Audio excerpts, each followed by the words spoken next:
অবিরাম রাজনৈতিক সক্রিয়তায় ক্রমশ নিজের শক্তি বৃদ্ধি করছেন তৃণমূল কংগ্রেসের সাসপেন্ডেড বিধায়ক তথা জনতা উন্নয়ন পার্টির চেয়ারম্যান হুমায়ুন কবির। সোমবার 16 ফেব্রুয়ারি সাংবাদিকদের মুখোমুখি হয়ে বিজেপির শক্তি বৃদ্ধি প্রসঙ্গে তিনি বিস্ফোরক মন্তব্য করেন। এদিন হুমায়ুন কবির স্পষ্ট ভাষায় ঘোষণা করেন, আমি দায়িত্ব নিচ্ছি বিজেপিকে বাংলায় ক্ষমতার বাইরে রাখার। আমি 100টি আসনে জয়লাভ করব। তিনি আরো বলেন, মমতা ব্যানার্জি এত মন্দির করেছেন, হিন্দুত্বের জন্য এত কাজ করেছেন, এত উন্নয়ন করেছেন, তাহলে 194টি আসনের মধ্যে তিনি কেন 148টি আসন পাবেন না? পিসি ভাইপো প্রসঙ্গে কটাক্ষ করে তিনি বলেন, পিসি ভাইপো মিলে এত অহংকার দেখিয়েছিল 250 সিটে জিতবে। 250 সিট দিতে হবে না, 148 জিতুক, আমি 100 জিতবো। কি বলছেন হুমায়ুন কবির, শুনবো। নিশ্চয় শুভেন্দু অধিকারীর যে লম্পঝম্প বা অভিষেক আর মমতা ব্যানার্জির যে 250 হুঙ্কার, আজকের দিনে রাত্রে ভালোভাবে খোঁজ নেবেন।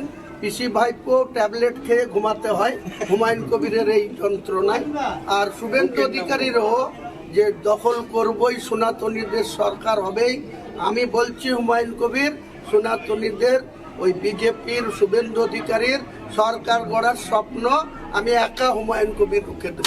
মমতা ব্যানার্জি শাসক দলের মন্ত্রী, মুখ্যমন্ত্রী, তিনি 148 সিট জিতুন না, আমি 100 সিট জিতবো। তাহলে 294-এর মধ্যে উনি যদি জিতেন তাহলে 46টা সিটে নেমে আসবে বিজেপি। বিজেপিকে এত ভয় কিসের?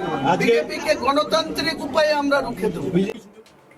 হুমায়ুন কবির বলেন, বিজেপি রাম মন্দিরকে সামনে রেখে জাতপাতের রাজনীতি করছে, মানুষের মধ্যে বিভাজন তৈরি করে ক্ষমতা দখল করতে চাইছে। পাশাপাশি তিনি মমতা ব্যানার্জির পুরনো রাজনৈতিক ভূমিকার প্রসঙ্গ টেনে বলেন, কলকাতায় অটল বিহারী বাজপেয়ীকে নিয়ে এসেছিলেন মমতা ব্যানার্জি। বিজেপির অটল বিহারী বাজপেয়ীর পায়ে হাত দিয়ে প্রণাম করেছিলেন তিনি, অথচ আজ আমাকে বিজেপির বি টিম বলা হচ্ছে। এছাড়া বিরোধী দলনেতা শুভেন্দু অধিকারীর বিরুদ্ধে তীব্র আক্রমণ শানিয়ে হুমায়ুন কবির বলেন, শুভেন্দু অধিকারী সংবিধান মানেন না। বিরোধী দলনেতা হিসেবে তিনি যে ধরনের কথা বলেন সেগুলি সম্পূর্ণ সংবিধান বহির্ভূত। রাজনৈতিক মহলের মতে হুমায়ুন কবিরের এই মন্তব্য রাজ্য রাজনীতিতে নতুন করে উত্তেজনা সৃষ্টি করেছে। কি বলছেন হুমায়ুন কবির, শুনবো। এতে কি বিজেপির আখেরে লাভ হবে না? দেখুন, পশ্চিম বাংলার রাজনীতি না, গোটা ভারতবর্ষের রাজনীতি আজ থেকে যদি 20 বছর পিছিয়ে যান তাহলে জাতপাতের রাজনীতি বিজেপি শুরু করেছে। রাম মন্দিরকে সামনে রেখে তারা জাতপাতের রাজনীতি, জাতি তোষণ করার রাজনীতি বিজেপি শুরু করেছে। সেই বিজেপির মোকাবেলা করতে গিয়ে জন্মলগ্ন থেকে 1998 সালের 1 জানুয়ারি মমতা ব্যানার্জি যে তৃণমূল কংগ্রেস করেছিল, তারপরে আপনারা জানেন অটল বিহারী বাজপেয়ীজিকে কে ডেকে নিয়ে এসেছিল? হরিশ চ্যাটার্জি বীর রোডে বাড়িতে ওনার মা গায়ত্রী দেবীর কাছে প্রণাম করেছিল কে? অটল বিহারী বাজপেয়ী। উনি নিজে অটল বিহারী বাজপেয়ীর পায়ে হাত দিয়ে প্রণাম করেছিল। আজকে হুমায়ুন কবিরকে বলা হচ্ছে বি টিম। আমি দায়িত্ব নিচ্ছি বিজেপিকে বাংলার ক্ষমতার বাইরে রাখার জন্য। আমি সরাসরি 100 সিট জিতে আসব। আর মমতা ব্যানার্জি 194-এর মধ্যে যদি উনি এত হিন্দুত্ব মন্দির করে বিজেপিকে রুখতে চায় তাহলে উনি 148 সিট জিতে আসুক, তাহলে বিজেপি 44-এ নেমে যাবে। 221-এর যেটা ছিল 77, সেটা বিজেপিকে আমিও চাই ক্ষমতার বাইরে রাখতে। মমতা ব্যানার্জি যদি এত বড় হিন্দু হয়, এত ডেভেলপমেন্ট করে থাকে, এত উন্নয়ন করে থাকে, তাহলে মমতা ব্যানার্জি কেন 148 সিট পাবে না? কত হুঙ্কার দিচ্ছিল পিসি ভাইপো মিলে 250 সিট নেবে। আজকে 250 জিততে হবে না, 148 জিতুন, আর আমি 100 জিতবো, বিজেপিকে ফিনিশ। এবারের বাজেটে শুভেন্দু অধিকারী আজকে বলেছে তৃণমূল কংগ্রেসকে ওপার বাংলার জামাত মদত করবে নির্বাচনে এবং আপনার দলকেও করবে, কি বলবেন? এটা শুভেন্দু অধিকারীর অনেক ভুলভাল কথা। উনি একটা নির্বাচিত লিডার অফ দ্য অপোজিশন হয়ে মমতা ব্যানার্জিকে নন্দীগ্রামে 1956 ভোটে পরাজিত করার পর থেকেই উনি সংবিধানই মানেন না। একজন জনপ্রতিনিধি হিন্দুর হয় না, মুসলিমের হয় না, কোনো জাতের হয় না। গোটা ভারতবর্ষের মানুষের সংবিধান অনুযায়ী পশ্চিম বাংলার যে কোনো স্তরের জনপ্রতিনিধি সর্বস্তরের মানুষের হয়ে কাজ করতে হয়। আপনারা যে প্রকার, আপনারা যে মিডিয়া পাচ্ছেন, আপনারাও সংবিধানের একটা পার্ট। আপনাদেরকে সঠিক তথ্য মানুষের কাছে তুলে ধরা আপনাদের কর্তব্য। কেউ যদি কারো কাছ থেকে কিছু উপঢৌকন নিয়ে যদি আপনারা মিথ্যা প্রচার করেন, তাহলে সে দায়িত্ব আমার ঘাড়ে চাপালে হবে।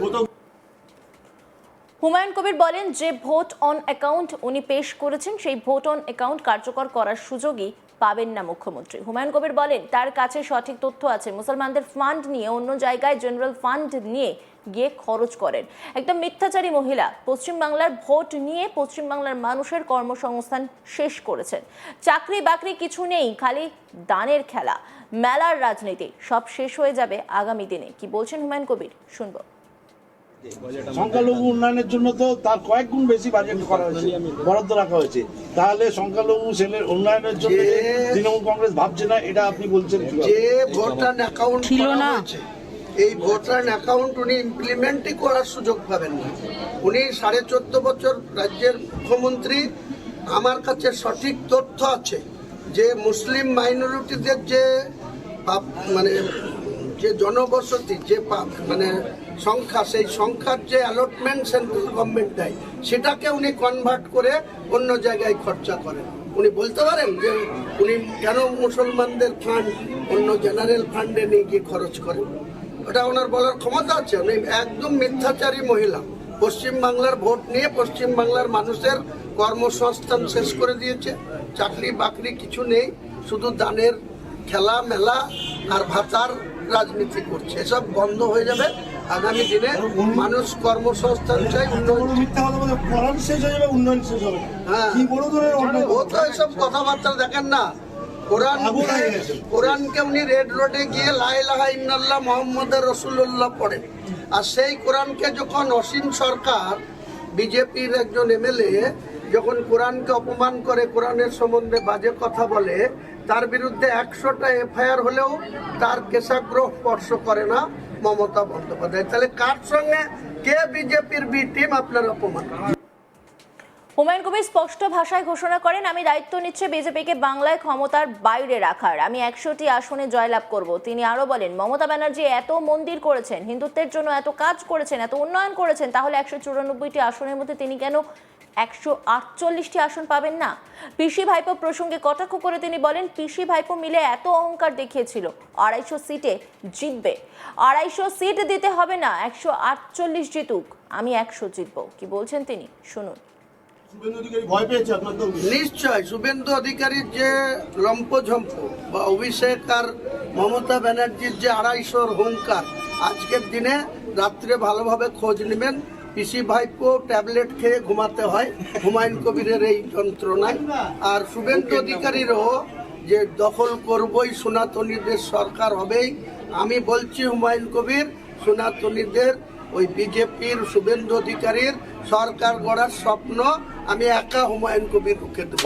মমতা ব্যানার্জি, মমতা ব্যানার্জির শাসক দলের মন্ত্রী, মুখ্যমন্ত্রী, তিনি 148 সিট জিতুন না, আমি 100 সিট জিতবো।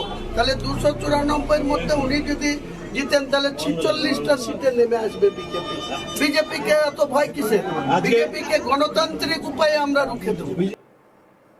অন্যান্য খবরের আপডেটের জন্য অবশ্যই নজর রাখুন আজ তাক বাংলার ইউটিউব স্ট্রিমিংয়ে। লাইক, কমেন্ট, শেয়ার এবং সাবস্ক্রাইব করতে ভুলবেন না।